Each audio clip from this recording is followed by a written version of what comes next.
Shalom Bapak Ibu Saudara-saudari terkasih sidang jemaat yang diberkatinya. Saudaraku, saya ingin mengucapkan selamat Paskah. Kita sudah merayakan akan kebangkitan Tuhan dan sebelum itu kita juga memperingati akan peristiwa kematian Tuhan Yesus di kayu salib, dan itu adalah intisari dari Injil.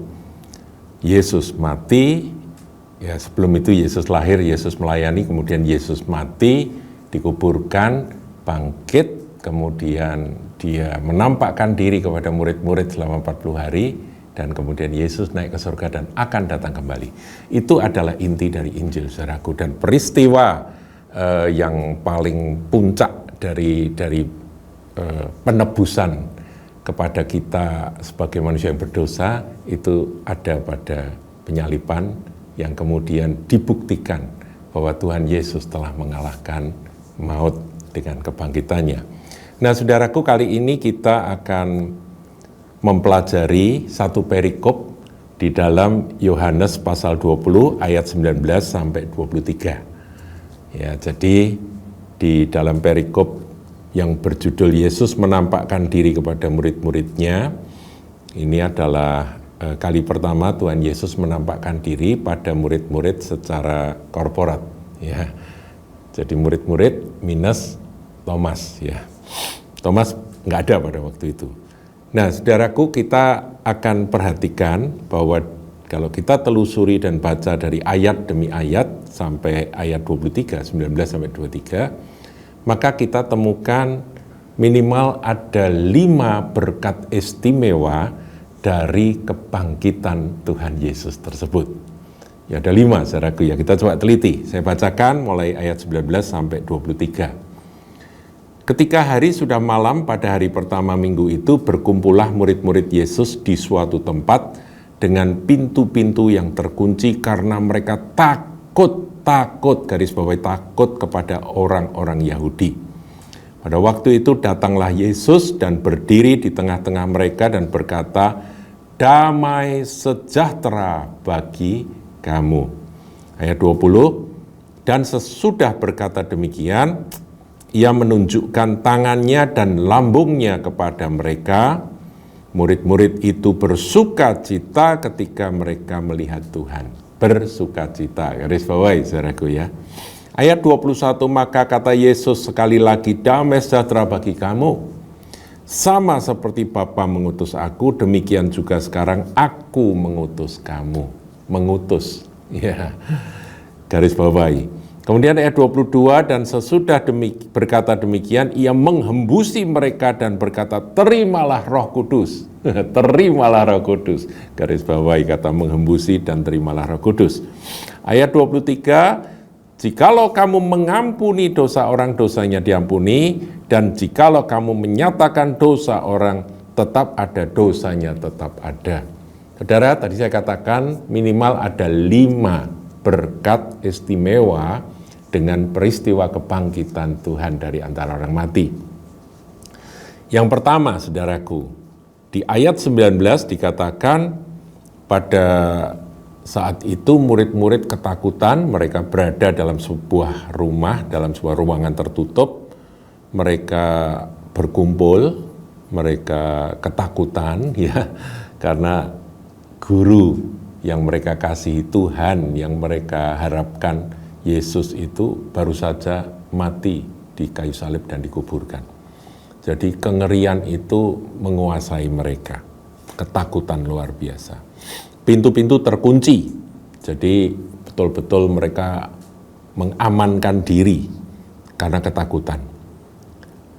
Kemudian dikatakan, saudaraku, coba kita lihat, ya, bagian yang berikutnya itu, pada waktu itu datanglah Yesus. Ini ayat 19 bagian B, ya.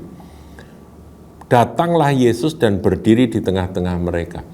Tubuh kebangkitan dari Tuhan tidak mengenal akan dimensi ketiga ini, saudaraku. Artinya dia mengatasi dimensi ketiga. Dia tidak mengenal ruang.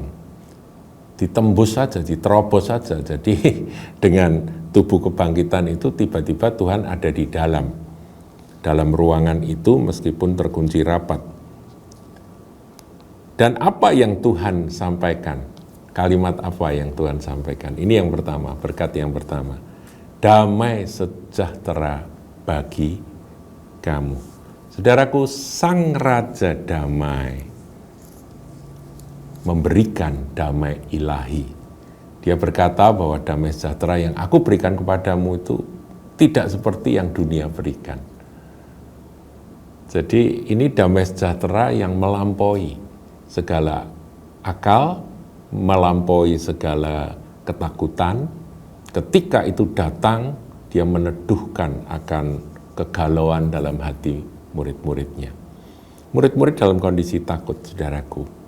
Tapi ketakutan itu tiba-tiba tergantikan dengan damai sejahtera. Ketika Yesus Kristus yang sudah bangkit, Sang Raja Damai itu berkata, damai sejahtera bagi kamu.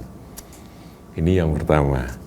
Jadi yang pertama adalah damai sejahtera ilahi dari Yesus itu menggantikan ketakutan. Kalau saudara takut karena adanya masalah yang menekan Anda dalam hidup ini, ingat, Yesus Tuhan kita sudah bangkit. Dan kebangkitannya membawa damai sejahtera yang melampaui segala ketakutan dunia ini. Itu yang pertama. Yang kedua, ayat 20. Dan sesudah berkata demikian, ia menunjukkan tangannya dan lambungnya kepada mereka. Jadi Tuhan berkata, ini aku yang kau kenal dulu, yang sudah dilukai, yang sudah disalibkan, tapi aku bangkit. Jadi kuasa kebangkitan itu dinyatakan, dibuktikan. Nah, murid-murid melihat itu. Ketika murid-murid itu melihat itu, dikatakan, murid-murid itu bersukacita ketika mereka melihat Tuhan. Jadi damai sejahtera itu bukan saja melenyapkan ketakutan, tapi menghadirkan sukacita. Ini juga sukacita surgawi, saudaraku, bukan sukacita yang karena hal-hal yang sementara, tapi sukacita yang berasal dari sorga, dari kekekalan. Jadi pertama, damai sejahtera yang melenyapkan ketakutan. Kedua, sukacita terbit di dalam hati murid-murid. Kuasa kebangkitan Tuhan menerbitkan sukacita, menimbulkan sukacita, menghadirkan sukacita. Kemudian, saudaraku, ayat yang ke-21, dikatakan, maka kata Yesus sekali lagi, damai sejahtera bagi kamu. Diulang lagi ya, damai sejahtera, karena penting ini. Kemudian, sama seperti Bapa mengutus aku, demikian juga sekarang aku mengutus kamu. Saudaraku, kita ini diberi kehormatan dengan peristiwa yang kita baru saja rayakan, yaitu kebangkitan Tuhan. Kita ini mendapat satu hak istimewa, satu kehormatan untuk menjadi utusan-utusan Tuhan. Kita menjadi saksi-saksi bagi Kristus yang telah bangkit. Kita menjadi duta-duta kerajaan Allah. Kita memang ada di bumi, saudaraku, tapi peristiwa kebangkitan Tuhan bukan saja memberi damai yang mengusir ketakutan, bukan saja memberikan sukacita surgawi, tetapi juga memberi kehormatan pada kita untuk menjadi duta-duta kerajaan Allah. Karena kita telah berpindah dari gelap pada terangnya yang ajaib, dari kerajaan kegelapan pada kerajaan Kristus Yesus Putra Allah. Nah, saudaraku, itu yang ketiga ya. Jadi menjadikan kita utusan-utusan Kristus itu kehormatan, saudaraku ya. Kemudian ayat 22. Ini poin yang keempat. Dan sesudah berkata demikian, ia menghembusi, jadi meniup begitu ya, menghembusi mereka dan berkata, terimalah Roh Kudus. Nah, saudaraku, ayat ini sering membuat orang-orang Kristen yang cinta firman itu bingung. Loh, di sini kok sudah ada peristiwa Tuhan memberikan Roh Kudus kepada murid-murid. Yang roh yang dijanjikan di di pasal-pasal sebelumnya itu tentang Roh Kudus sudah diberikan kan di sini gitu. Terimalah Roh Kudus. Mereka menerima kan dengan hembusan yang Tuhan berikan itu. Tetapi saudara, ya ini dulu sudah saya sampaikan di dalam ibadah Pentakosta dan sebagainya tahun-tahun lalu, ini peristiwa berbeda dengan peristiwa pencurahan Roh Kudus dalam Kisah Para Rasul 2. Terimalah Roh Kudus di sini adalah roh kehidupan. Kita ingat saudara, dalam penciptaan manusia pertama yaitu Adam, kalau kita lihat saudara, ada bagus kalau kita teliti di dalam Kejadian pasal 2 ayatnya yang ke-7, saya bacakan saudara. Ketika itu Allah membentuk manusia itu dari debu tanah dan menghembuskan nafas hidup ke dalam hidungnya. Nostril, hidung, lubang hidung. Demikianlah manusia itu menjadi makhluk yang hidup atau jiwa yang hidup, saudaraku ya. Jadi Tuhan itu pernah ketika menciptakan manusia yang menghembusi manusia itu dengan nafas kehidupan itu. Nah, manusia kemudian memberontak, melawan akan ketetapan Tuhan, tidak taat di Taman Eden melalui Hawa, Adam akhirnya jatuh dalam dosa. Padahal Tuhan sudah katakan pada hari engkau memakannya engkau akan mati. Nah di sini spirit atau roh kehidupan itu menjadi tiada. Jadi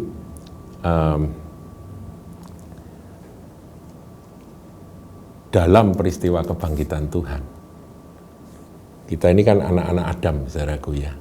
Anak Adam yang dikasihi oleh Tuhan, makanya Bapa mengutus putranya, sang anak domba itu untuk menebus kita, mati, menggantikan kita, darahnya tercurah, menghapus segala dosa kita. Kemudian dia buktikan bahwa dia menang atas maut. Dia adalah sang kehidupan. Tuhan kan berkata, akulah jalan, kebenaran, dan hidup. Kata hidup itu diambil dari kata zoe aionion, hidup kekal. Nggak ada saudaraku, saudara, kita kenal ya, kata hidup, ya diterjemahkan hidup itu kan macam-macam, ada hidup biologis, yaitu hidup jasmani, bios, ya bios, biologi. Kita kenal ada pelajaran biologi itu ilmu hayat atau ilmu hidup. Itu hidup tumbuh-tumbuhan juga ada di sana, hidup binatang juga ada di sana. Kita pun juga punya bios, saudaraku, kehidupan jasmaniah ini. Kehidupan yang di dalam tubuh daging ini. Tapi kemudian ada Psuke juga sering diterjemahkan sebagai life atau hidup, itu hidup jiwani, saudaraku. Jiwa itu hidup juga. Jadi manusia itu ada jasmani, kehidupan jasmani itu bios, kehidupan jiwani itu psuke, tetapi kehidupan roh itu adalah zoe. Nah, kita nggak pernah ketemu kata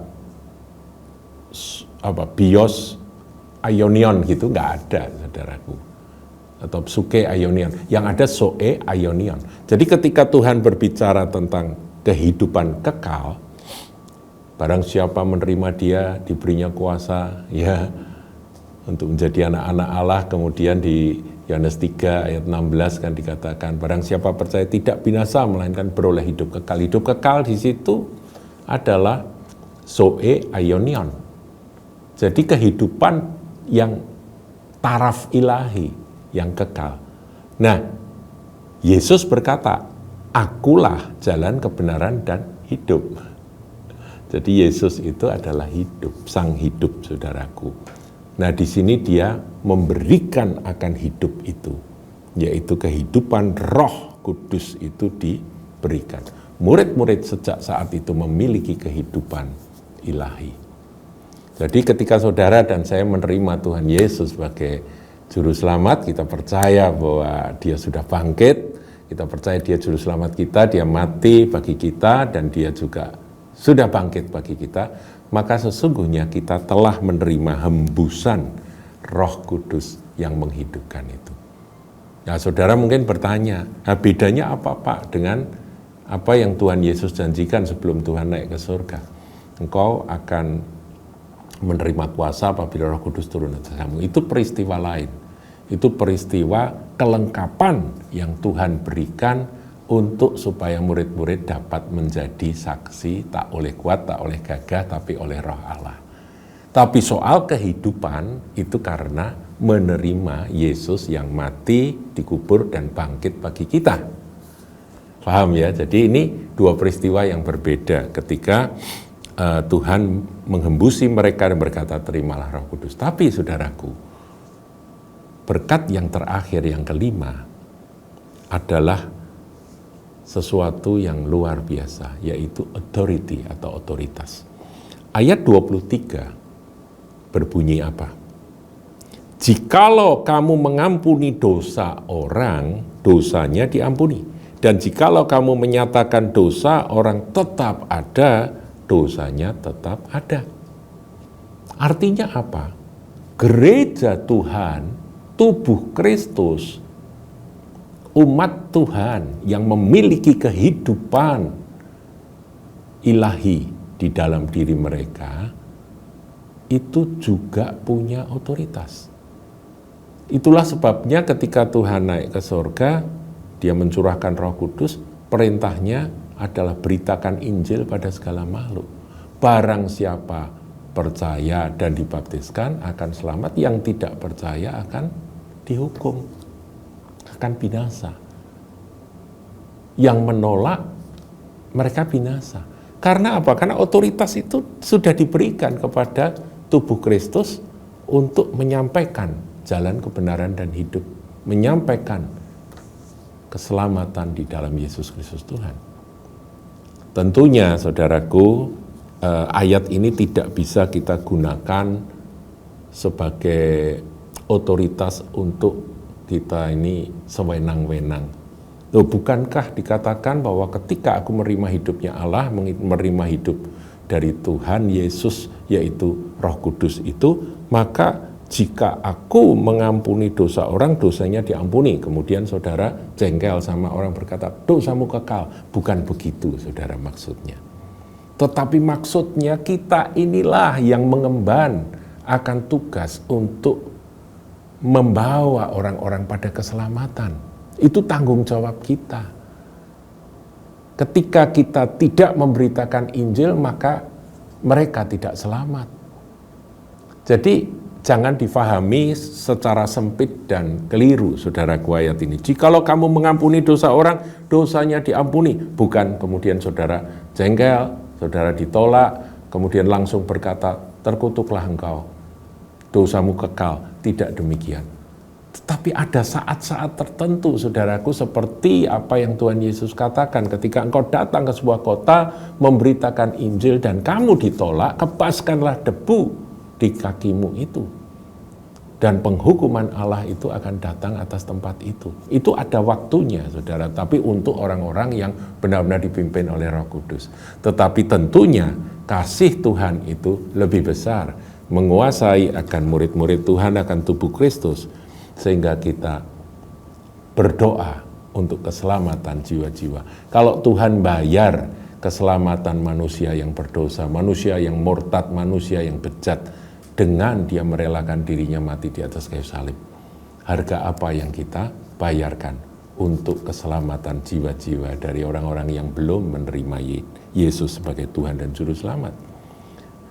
Dan jikalau kamu menyatakan dosa orang tetap ada, dosanya tetap ada. Ini otoritas memang ada di dalam gereja Tuhan, tapi jangan disalahartikan.